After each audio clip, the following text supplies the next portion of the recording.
সুপ্রিয় দর্শক, আসসালামু আলাইকুম। আপনাদের সবাইকে স্বাগত জানাচ্ছি এখনকার আলোচনা। আপনাদের সঙ্গে আছে আমি সিরাজুল ইসলাম। দর্শক, অনেক গুরুত্বপূর্ণ খবর আছে। ইসরায়েলের প্রধানমন্ত্রী বেনিয়ামিন নেতানিয়াহুর বিরুদ্ধে তুরস্ক গ্রেপ্তারি পরোয়ানা জারি করেছে এবং তাকে অর্থাৎ নেতানিয়াহুকে গ্রেপ্তারের জন্য ইন্টারপোলের সাহায্য চেয়েছে। এখন ইন্টারপোল এই ব্যাপারে তুরস্ককে কি সাহায্য করে সেটা দেখার ব্যাপার। কেন ইসরায়েলের প্রধানমন্ত্রীর বিরুদ্ধে তুরস্ক এই গ্রেপ্তারি পরোয়ানা জারি করলো? এপাশে ইসরায়েল তুরস্কের প্রেসিডেন্ট রজব তাইয়িপ এরদোগানকে ইহুদি বিরোধী ডিক্টেটর বলে অভিহিত করেছে। ইসরায়েলি বা এরদোগানকে এখন হঠাৎ করে ডিক্টেটর বলছে কেন? এদিকে ইসরায়েলের গোয়েন্দা সংস্থা সতর্ক করেছে যে তুরস্ক উন্নত মানের অফেন্সিভ এবং ডিফেন্সিভ সামরিক সরঞ্জামাদি এগুলো পাঠাচ্ছে সিরিয়ায়। এই সতর্ক বার্তার আগে পরে ইসরায়েলের প্রধানমন্ত্রী বেনিয়ামিন নেতানিয়াহু মন্ত্রিসভার সদস্যদের সাথে জরুরি বৈঠক করেছে। এদিকে অন্য মাধ্যম থেকে খবর পাওয়া যাচ্ছে তুরস্কের সামরিক বাহিনী সিরিয়ার দক্ষিণ পশ্চিমাঞ্চলে অন্তত 200 থেকে 250টি আর্মার্ড ভেহিকেল অর্থাৎ সাজোয়া যান এবং অন্তত 20টি ট্যাঙ্ক মোতায়েন করেছে। এইরকম একটা প্রেক্ষাপটে মনে হচ্ছে বা প্রশ্ন আসছে, তাহলে কি ইসরায়েল এবং তুরস্কের মধ্যে সংঘাত কি আসন্ন?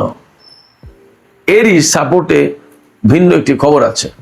এদিকে মার্কিন গোয়েন্দা সংস্থা FBI বলেছে ইরানের উপর যদি আমেরিকা নতুন করে হামলা চালায় তাহলে ইরান আমেরিকার ক্যালিফোর্নিয়া স্টেটে ড্রোন হামলা চালাতে পারে এবং এই হামলার কাজে ক্যালিফোর্নিয়ার উপকূলে অজ্ঞাত নৌযানকে লঞ্চ প্যাড হিসেবে ব্যবহার করবে। ইরানের পক্ষ থেকে আরেকটি চমৎকার খবর আছে, সেটি হচ্ছে মার্কিন সরকার যদি ইরান বিরোধী চরম নিষেধাজ্ঞার দিকে যায় এবং এই নিষেধাজ্ঞা যদি কোনো দেশ বাস্তবায়ন করার উদ্যোগ নেয় তাহলে সেই দেশের জাহাজ হরমুজ প্রণালীতে নিষিদ্ধ হবে, সেই দেশের জাহাজ হরমুজ প্রণালী দিয়ে চলাচল করতে পারবে না। ইরানের পক্ষ থেকে পরিষ্কার ঘোষণা দেওয়া হয়েছে। সুপ্রিয় দর্শক, এই যে বিষয়গুলো বললাম, এই বিষয়গুলো এবং আরো প্রাসঙ্গিক কিছু বিষয় নিয়ে আজকের ভিডিওতে বিস্তারিত কথা বলার চেষ্টা করব। আশা করি আপনারা সবাই শেষ পর্যন্ত সঙ্গে থাকবেন। আর ভিডিও ভালো লাগলে লাইক, কমেন্ট, শেয়ার করবেন এবং চ্যানেলটি সাবস্ক্রাইব করে সাথেই থাকবেন। দর্শক, চলুন বিস্তারিত আলোচনা করি। একেবারে ছোট ছোট কাটা করে মূল আলোচনাগুলো করব, ভিডিও খুব লম্বা করব না আশা করি। প্রথম আলোচনা হচ্ছে তুরস্কের পক্ষ থেকে ইসরায়েলের প্রধানমন্ত্রী বেনিয়ামিন নেতানিয়াহুর বিরুদ্ধে গ্রেপ্তারি পরোয়ানা জারি করা হয়েছে।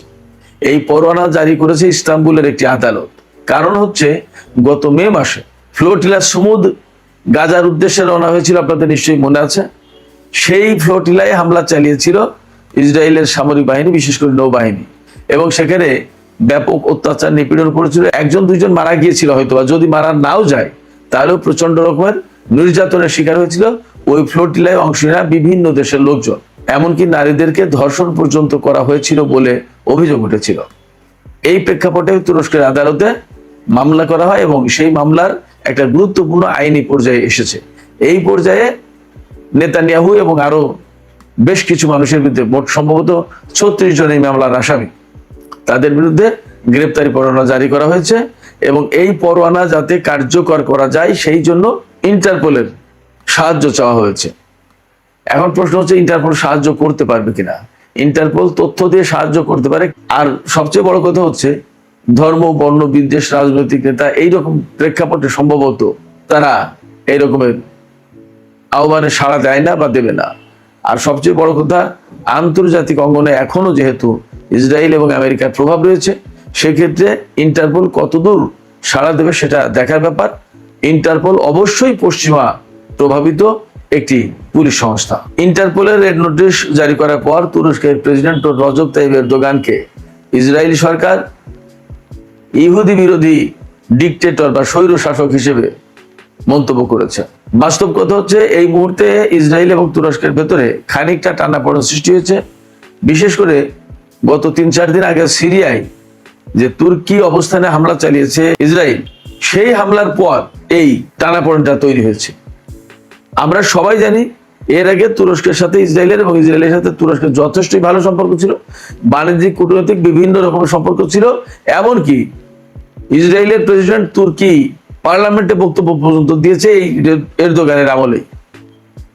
তারপরেও মাঝে মাঝেই দুই দেশের সম্পর্ক খারাপ হয়ে যায়, এবং এই সম্পর্ক খারাপ করার ক্ষেত্রে সবচেয়ে নেতিবাচক ভূমিকা পালন করেছে নেতানিয়াহু, যার কারণে তুরস্ক হয়তো আজকে আত্মসম্মান বাঁচানোর জন্য এইরকম একটা পর্যায়ে যেতে বাধ্য হচ্ছে।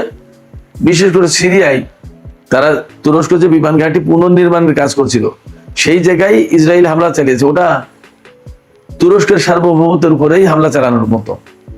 সেই জায়গায় এখনো তুরস্ক সামরিকভাবে কিন্তু ইসরায়েলের বিরুদ্ধে কোনো জবাব দেয়নি। বাট দুই দেশের পক্ষে অর্থাৎ ইসরায়েল এবং তুরস্কের ভেতরে, দুই দেশের ভেতরে বা দুই পক্ষের ভেতরে একটা চরম উত্তেজনা কাজ করছে, এবং ক্রমেই এই উত্তেজনা বেড়ে চলেছে।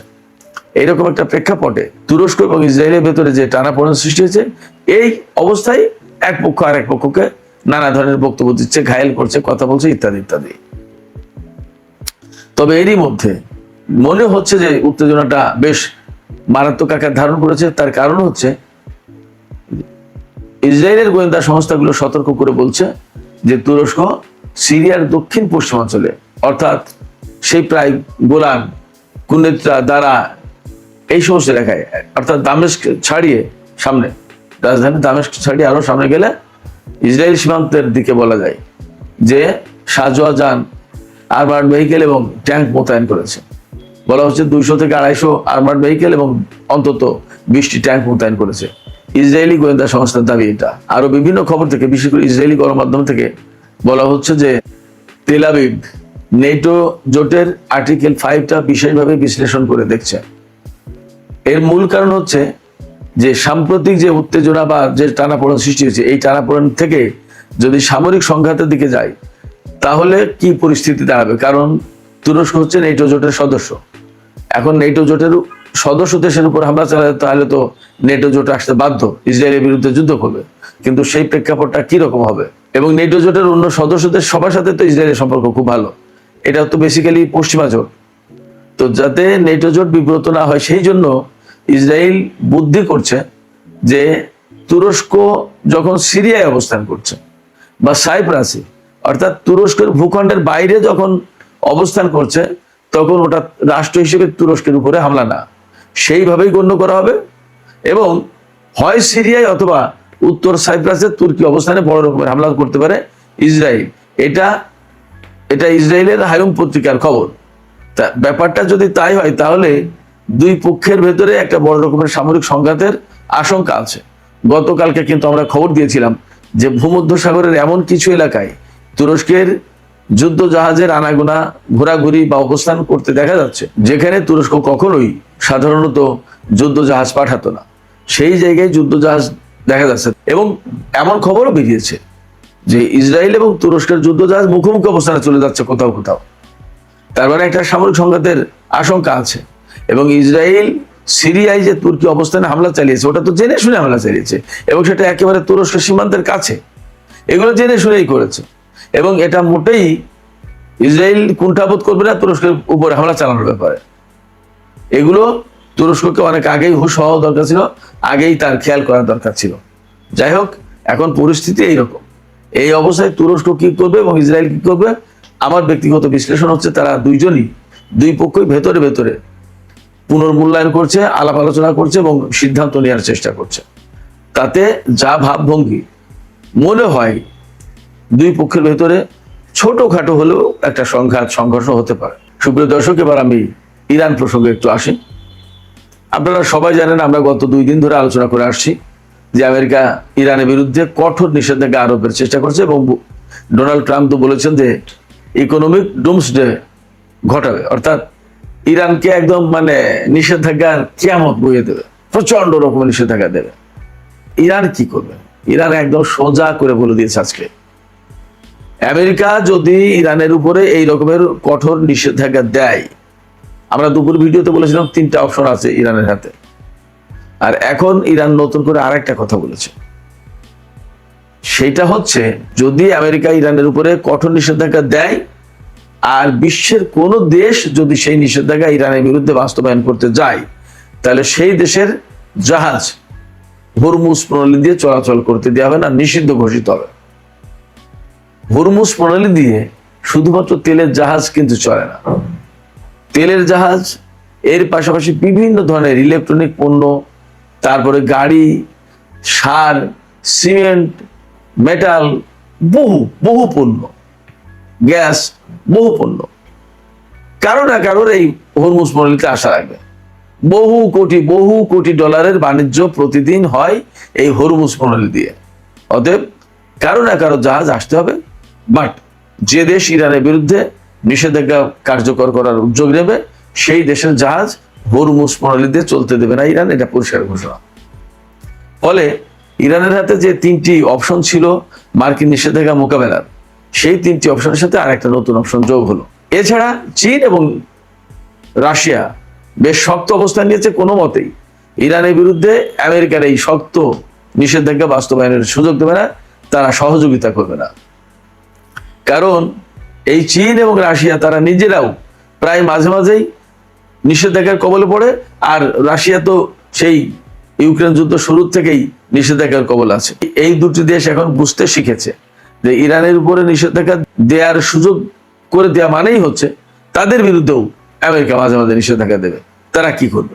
এই জন্য একেবারে শুরুতেই হয়তো চীন এবং রাশিয়া আমেরিকার বিরুদ্ধে শক্ত অবস্থানে যাবে যে আমরা এই নিষেধাজ্ঞার ভেতরে নেই।